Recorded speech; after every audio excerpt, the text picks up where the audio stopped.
Hey there, it's me, Sean Reddy, Keller Williams Reddy Group. Actually, just a profile pic of me because I don't know what the heck's going on with my camera. However, as they say, the show must go on. This is the breakdown of the weekly Denver Metro real estate market stats. Next level stats, super deep stats brought to you by our friends at First American Title. And if you've watched these videos before, you know that these are geared more towards people who are considering selling a home. We also do talk about what it looks like to buy a home in these market conditions as well. And if you've seen these before, you know that the color coding is essentially reds and oranges are good for sellers, blues and greens not so good for sellers. However, that flips the script and makes those measures better for buyers. So let's get into it. First thing we look at, odds of selling. This is a simple supply and demand relationship. You can see we started the year under 50% odds of selling, which obviously is not great, and got as high as about 67% in the middle of April. You can see it's kind of trended down from there. We're currently sitting at 61.6% odds of selling. Next measure is the average daily active listings. Obviously, when that number is lower, it's better for a seller because you have less competition. Well, you see that number has gone higher and higher and higher, bringing us to the new high for 2023 with an average daily active listing count of nearly 4,700. And here is part of the reason as to why that's happening. Look at the new listings that are coming on every single week. We started the year at 605 new listings that week. This week, 1,312. It's just the second week that we've gone over 1,300 listings in the Denver metro market. New listings, that is. Let me move me, or that picture of me. We're going to skip over back on market, although it is important to pay attention to that. That tells us how many buyers are bailing on the homes that they did get under contract.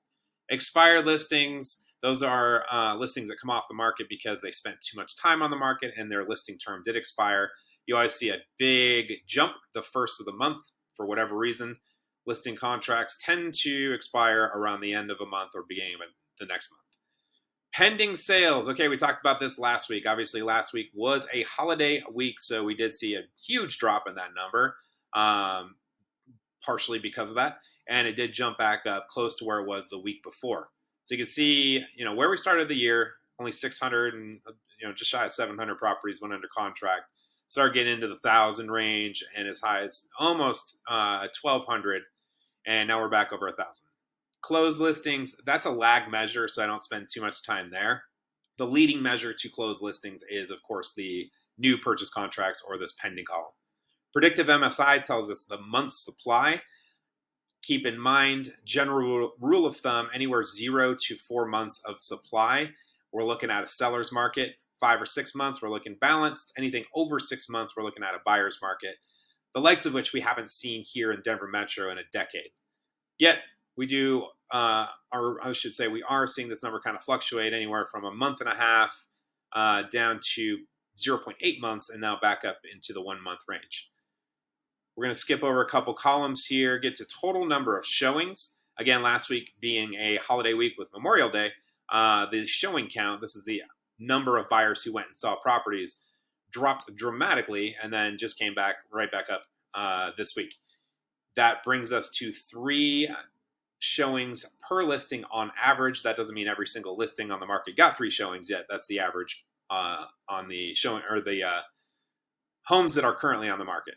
On average, it's taking 13.2 showings to get under contract with a median days on market of just 7. That is, of course, for the homes that went under contract in the last week, not for the homes that are still sitting on the market. 26% of sellers decreased their price.